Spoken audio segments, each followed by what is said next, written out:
So Russell Brand posted a video recently called This is Bullshit.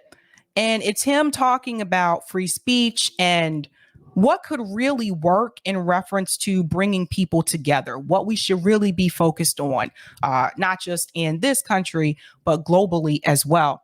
But he brings up a clip when he had Jimmy Dore on before, and they talk about this. They go into detail about what needs to happen and what the media is telling you so that this will not happen, what they do not want the people to do, especially particularly here in the United States.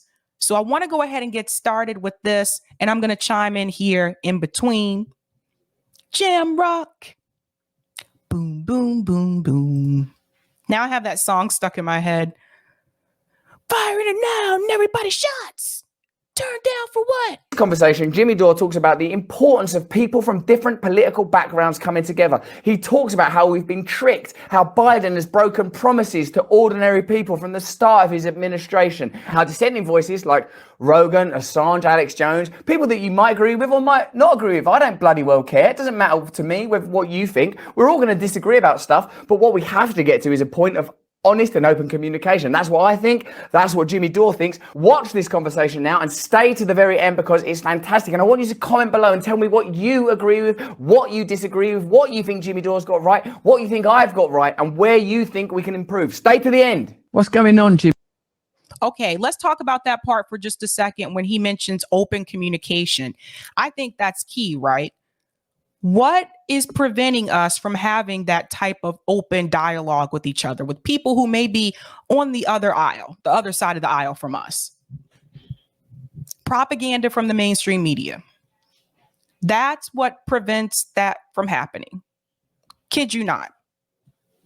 And this is something that will continue to be a problem if we don't wake people up to the fact, we don't wake people up to the division that they put us against. When you see like people arguing with each other, cutting people off, I've seen people unfriend people because of who they voted for. This is exactly what the media wants you to do. This is exactly what they want you to do because that's what the oligarchs want you to do. They want to keep us divided based on left versus right so that we don't unite on the class issue. That's their biggest fear. And they go on to talk about that. So let's get into it. I mean, what's going on? What's happening with all of these new categories and condemnations? What do you think's happening? It's the same old thing. If people on the left and the right realize that they have a common enemy, if they realize that they have shared interests and they come together to work for those interests, that scares the hell out of the establishment. So they have to stop that with all by any means necessary. You're seeing with any means necessary, and that includes unionizing efforts as well. That's why you have companies like Amazon. After Chris Smalls won, that wasn't supposed to happen. Amazon didn't expect Chris Smalls to actually succeed. They didn't want that to happen. They didn't want the workers to realize that they actually should have some rights. So what are they doing now? They're trying to make it more difficult for other locations to be able to do the same thing. Same thing with Starbucks. All it took was for one Starbucks store to unionize. And what do? Let's contact Howard Schultz and bring him back in as CEO for the interim. Make him an interim CEO so he can stop the unionization efforts. Didn't work out too well because I'm seeing Starbucks stores unionize every week. Every week. So that's really important for people to understand. Anytime they see that you realize you have that in common with your coworker, with your neighbor, that is what they consider to be the biggest threat. Because then they know that you realize that it's the oligarchs that you should be fighting against, not so much your neighbor over who they voted for. Something to take home. What they're doing to Joe Rogan. It happened to me personally. Look what they do to Glenn Greenwald. They try to pretend that you're right wing. So anybody who actually stands up for the people is going to be called names, discredited, called right wing. Look what they're talking. Look what they're saying about farmers and truckers in Canada. Look what they're saying about those people. We want you to organize. Not like that. Not like that. Don't actually do something where you actually have power. Don't actually occupy a city and you actually control it. Don't do that. We want you to organize, but in a way that we can easily dismiss and not. And so just like when we did Medicare for All March, we had. They want you to organize in a way that's actually not going to be effective. You're allowed to organize. You're allowed to protest, but we don't really want you to make any noise. We don't want mainstream media to hear about it because then it could get out. And we don't want everybody to know what is happening over here. That's why they put all these stipulations on it. Oh, yeah, I believe in the right for people to form a union, but not like that. I believe in the right for people to unionize, but why would you want to do that when you have all these great benefits at this company anyway? That's what the CEO of Amazon is saying. So they're always going to try to make it seem like they're for the worker because you can't be too blatant about it because then people just say, oh, you're just an asshole. So they always make it seem like, oh, yes, we totally support that. But then they'll do everything that they can behind the scenes with paperwork to make sure that it does not happen. Same thing for politicians. This is why I tell you when a politician says that they support something, that doesn't mean anything to me. Not anymore. Because a lot of them and the progressives, they told you they supported something, but when it came time for them to fight for it, when we were trying to hold them accountable, did they fight for it? Did they fight for Medicare for all? No. Did they go to the Medicare for all marches? No. Cori Bush was the only one that showed up and she didn't want people to videotape her. So saying that you support something doesn't mean anything because behind the scenes, you can do paperwork. You can make moves behind the scene to make sure that it doesn't actually go through. That's just lip service. Let's go back a little bit because he goes into the marches here. Doobie-doo.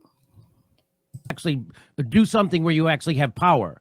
Don't actually occupy a city and you actually control it. Don't do that. We want you to organize, but in a way that we can easily dismiss and not. And so just like when we did Medicare for All March, we had a Medicare for All marches in every city, in 50 major cities in the United States last summer. Didn't get covered by the media. None of the Democratic politicians show up. And half the people who say they claim to support Medicare for All in the United States did not show up. Or they smeared it. And Jimmy's right, because I was a part of those marches as well. They either didn't show up or they heavily smeared it. And that includes the people who said they supported Medicare for all. That includes the politicians who said they would fight for Medicare for all. Didn't even tweet about it. Bernie Sanders, the squad, all the rest of them. That's when I knew they were fake. They were all talk and no action. How could you not even tweet about it? Tweet about everything else. So that's that. Now, people have their criticisms of Jimmy Dore. I have criticisms of everyone. But the thing is this. One thing you can't say Jimmy wasn't there because Jimmy was at those marches. Where were you? For the people who like to point fingers at him and saying, oh, well, Jimmy Dore's rich. He don't do anything. I've seen videos of Jimmy Dore at Julian Assange protests. I've seen videos of Jimmy Dore at Medicare for All marches. I've seen Jimmy Dore at these things. You know who I haven't seen at these things? I haven't seen Cenk Uygur. I haven't seen Anna Kasparian. I haven't seen any of that TYT network crowd of complainers at any of those types of events. But they want to smear other people who actually get out in the streets and do something. That's how I knew they were full of shit. Case in point. Including the nurses union. So I don't think there's really a left anymore in the United States for anyway. And if you ever do stand up against the oligarchs and unite with other workers, they will try to discredit you and squash you. And that's exactly what happens every time. When people say they want to organize, right? People always love that. It's a big buzzword in the United States around lefties. Organize, you have to organize. And yeah, we did organize. We got the squad elected. We got AOC elected, Pramila Jayapal, Ro Khanna. We got all these people elected, Cori Bush, and now they're not doing anything. So they keep telling you, just go back and keep organizing. And what they don't realize is when they say organize along class lines. Okay, we're going to get into that part in just a second. I want to chime in here about the whole organizing complaint, because I hear this a lot too. Well, you guys need to organize. You guys aren't organizing. That's the problem. No, we've been organizing for years. And Jimmy Dore brought up something here in reference to getting people elected. That was still organizing. What, you think the squad members just won just because? No, that took months of organizing and planning. That took months of people canvassing for squad members, people doing phone banking. That was also organizing. But people forget that. You see? Had it not been for all those organizing efforts, would they have won? Nobody was giving them media attention except for independent media, which they don't even talk to now. So we've been organizing. Force the Vote was organized. People decided to look down on it because of the platform it was on, and then in turn decided to smear what would happen if they did force the vote, giving people false information. And so when TYT's own audience, when the majority of their own audience was for force the vote, they still were telling you false accusations of what would happen if they did do it. They told you false information. So those same people who come back and say, you guys need to organize, they don't organize. They're the ones not doing anything. And they're complaining about other people not doing something who are actually doing something. That's just something I want you to pay close attention to. This is what they do. I swear, every time I see it, there's a march, there's a protest on social media. They come in like these swarm of like freaking birds, and they just go, no, no, no, no. And they just attack. It's the same people. It's the same groups of people. And you look at their profile and they're all connected to the same network. And it's that TYT group. They're not here to actually try to get anything done. So when Anna Kasparian comes to you today and she tells you we need to organize, I want to remind you that Anna Kasparian is 10 years late. People have been organizing. She was not organizing. So what is organizing around? I've been in unions my whole life. I know what organizing around class lines means.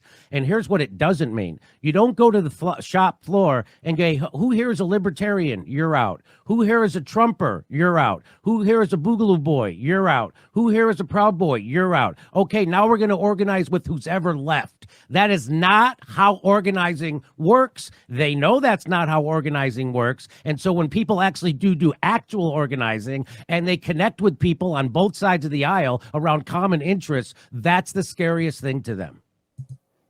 So, by the way, it would be funny if someone did walk onto the shop floor and say, let's organize. All right, if you're a Trump supporter, sorry, you're out. Can't be. That would be kind of funny. Also ridiculous, right? But I think the point that Jimmy's trying to make here is that when it comes to organizing along class lines, you can't look at all those other little things that people use to try to divide us. You can't. Imagine if unions actually did that. Imagine if Chris Smalls did that when he was trying to unite the workers with Amazon. Imagine if he went to the Staten Island location and said, okay, if you guys support Trump, you can't be a part of this. That's ridiculous, right? Staten Island is like Trump country. It wouldn't have worked.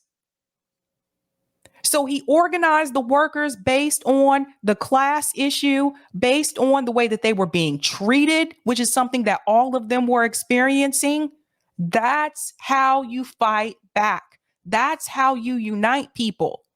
The problem that we have, particularly in this country, because I see crowds of people rise up in France. I showed you videos of thousands of people rising up in Sri Lanka, kicked the prime minister right out his house and swam in his pool. The problem that we have in this country is the majority of us, not those of you guys watching this program, but the majority of Americans haven't figured this out yet. The majority of Americans haven't figured out the class perspective yet because they're so focused on left versus right. And then you have a portion of them that are just too comfortable to actually fight for anything or actually care. That's the problem. Let's go back in. Thanks. You've actually answered it. Okay. Literally, that's literally the experience. When you say, forgive me for not knowing, because I'm a fan of your YouTube stuff, and I love what you do on your channel and how you communicate. I really do, and I also saw it when you had Glenn Greenwald on, and you stuck up for me. I appreciate that as well. Thank you. I was sticking up. I was sticking up for everybody. That doesn't matter. It's about the principle. I defend Alex Jones's right to freedom of speech. I defend yours. I defend Joe Rogan's. I defend Glenn Greenwald's. Julian Assange, most importantly.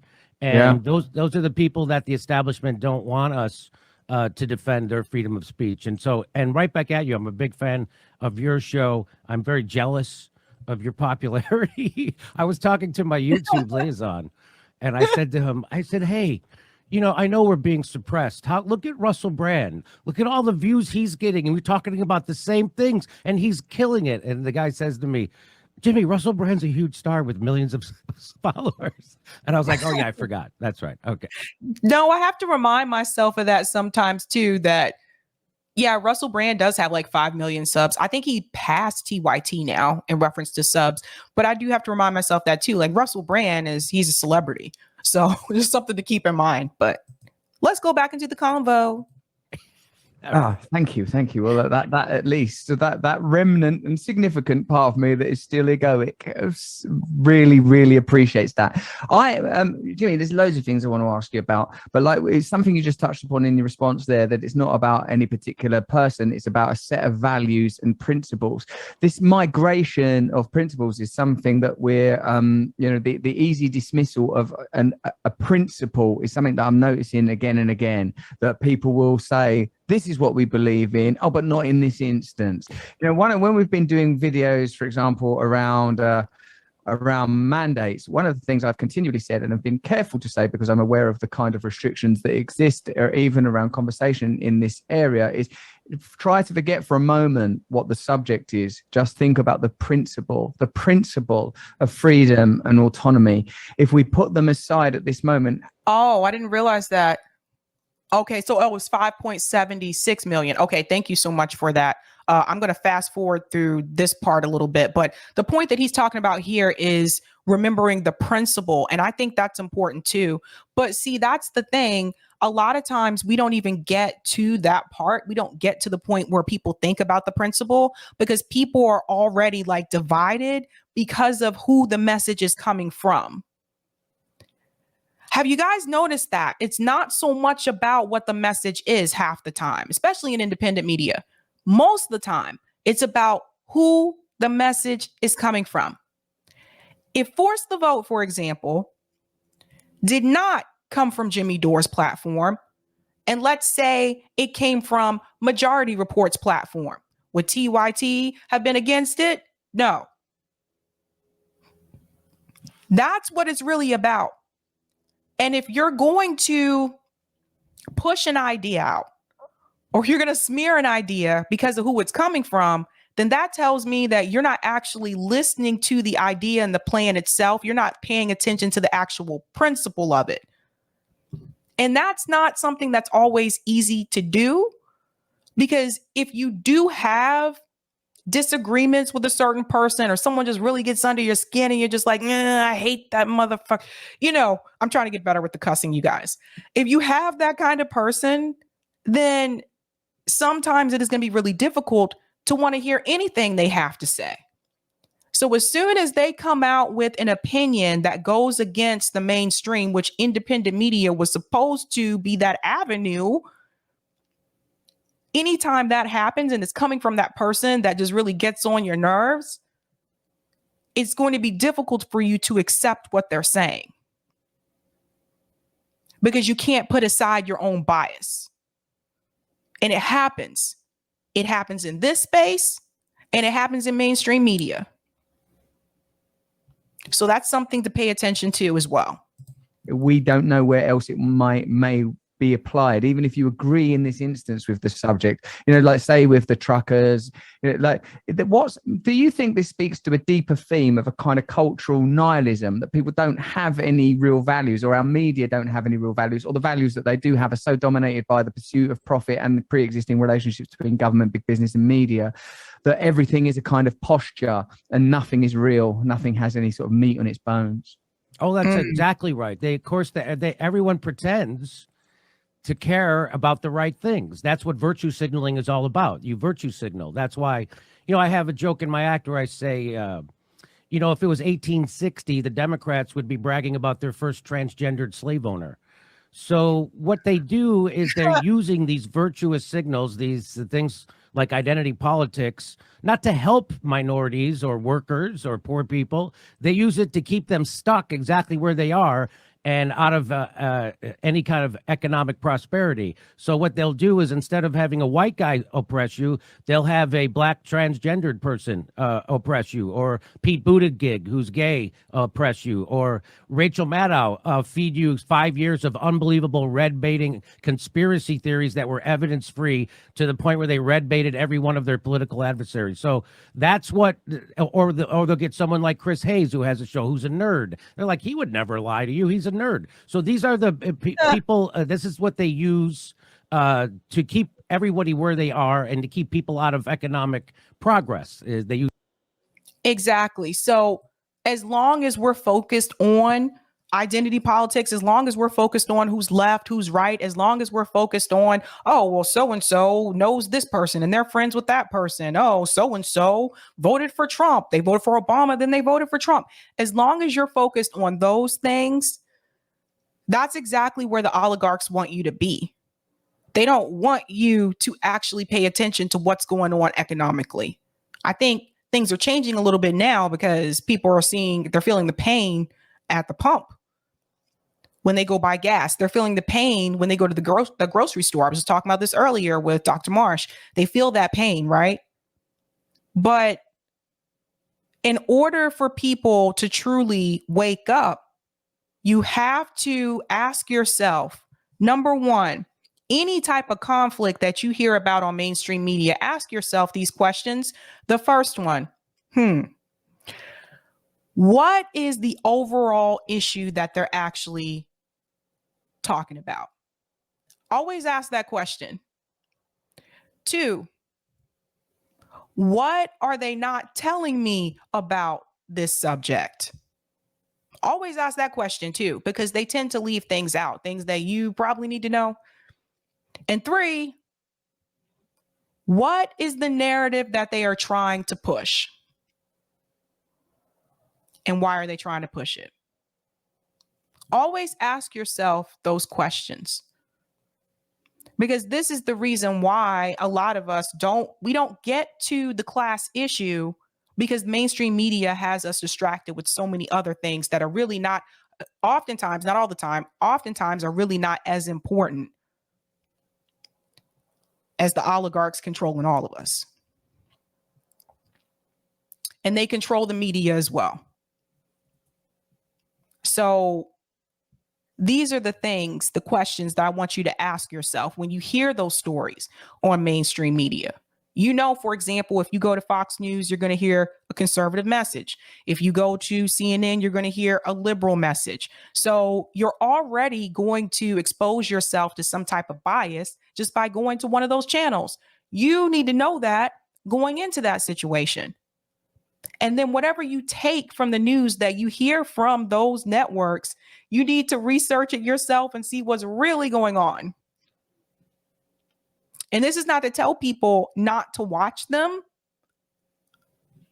can watch them, but just know what you're getting yourself into when you do it.